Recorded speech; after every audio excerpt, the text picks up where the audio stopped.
Bom, professor, e você que nos acompanha, o Trump falou também sobre o canal do Panamá. E houve uma resposta, a gente vai plugar aí na tela, a resposta do representante panamenho. A carta está aberta aqui no telão, Roger, pluga aí pra gente. O presidente do Panamá, José Raul Mulino, divulgou essa carta depois da posse de Trump como presidente, rejeitando o discurso do presidente norte-americano, que disse que vai retomar o controle do canal do Panamá. Mulino disse que nenhuma outra nação no mundo vai interferir na nossa administração. Abre aspas aí para o que disse um trecho desse comunicado. O canal é e continuará a pertencer ao Panamá e sua administração continuará sob o controle panamenho no que diz respeito à sua neutralidade permanente. Não há presença de nenhuma nação no mundo que interfira na nossa administração, fecha aspas. O presidente panamenho ainda ressalta que o canal não foi concessão de ninguém e que poderá usar o direito internacional para defender a região dos Estados Unidos,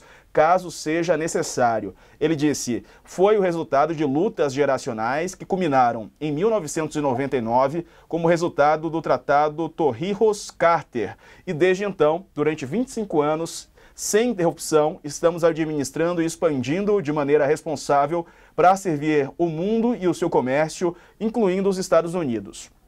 Contamos com o direito que nos protege, a base jurídica do tratado, a dignidade que nos distingue e a força do direito internacional que nos dá como forma ideal de gerir as relações entre países e, sobretudo, entre países aliados e amigos, como história demonstrada e nossas ações em relação aos Estados Unidos, fecha aspas.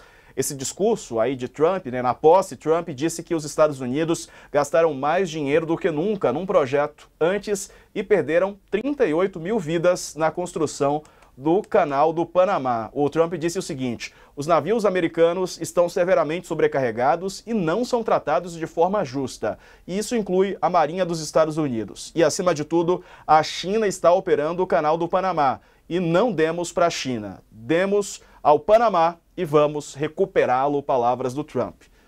E aí, professor? Primeira coisa que tem, não é? É exatamente a lembrança histórica que ele faz, né? Ele lembra e pretende dar o nome. Vamos falar primeiro do Golfo do México, depois de lá, né? Depois do Panamá. São coisas semelhantes. Sim. Ele elogiou e disse que pretende dar o nome de McKinley, né? Ora, meu Deus do céu.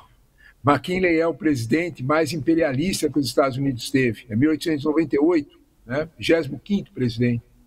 E ele foi o presidente que aproveitou a fragilidade do falecido Império Espanhol, né? E tomou Porto Rico, tomou Cuba e tomou Filipinas desses países. Tomou militarmente. Né? Se você ouvir o hino, por exemplo, dos Marines americanos, eles falam exatamente nas areias da Líbia e né, Filipinas e Cuba. Né? Ora, estranho, né, lembrar exatamente esse presidente, né, e para essa função no México. Né. Quanto ao canal de Panamá, é melhor a gente ter memória sobre o que já aconteceu no Panamá. Né. Os Estados Unidos, na era Bush pai, fizeram uma incursão no Panamá em 1989 para punir, para capturar um presidente, Manuel Noriega, que era acusado tanto de tráfico de droga como de apoio muito alto às frentes sandinistas na então Nicarágua libertar. É este ponto. Né? Foi um ataque, morreram soldados americanos, morreram mais de 300 panamenhos nesse ataque, e a ideia era capturar. Os Estados Unidos já entraram ali para isso. Né? Vamos repetir essa situação? Sabe o que é que me sobra quando a gente fala de Trump, né? E eu acho que a gente precisa ter isso muito claro, né? Que o subtexto no discurso de Trump é que, de alguma forma, ele pensa uma ordem mundial que não é mais baseada em regras, que é baseada exclusivamente no exercício da força. Um professor de Harvard, né? Professor Keysar, tem levantado esse ponto insistentemente, ele tem razão. De alguma forma, a lógica de Trump é uma lógica que dispensa o mundo em que uma ordem militar estava baseada em regras. pegando aquilo que o Sakamoto comentou há pouco, né? Ele lembrou bem da Era Dourada. A Era Dourada é uma era de fortalecimento do dólar, mas é uma era em que os Estados Unidos respeitam regras internacionais, apoiam seus aliados. Observe que não é só o Panamá que está em risco, é a Groenlândia. A Dinamarca é um aliado fiel dos Estados Unidos.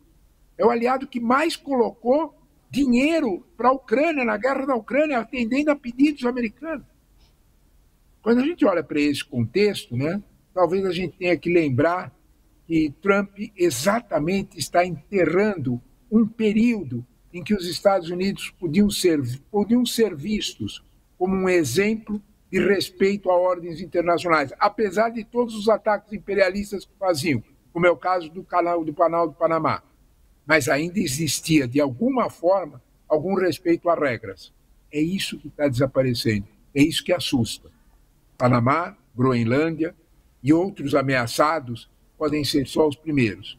Não há dúvida nenhuma que há um clima ruim no que tange a relações internacionais exalado desse discurso. O cheiro não é bom, sem dúvida nenhuma.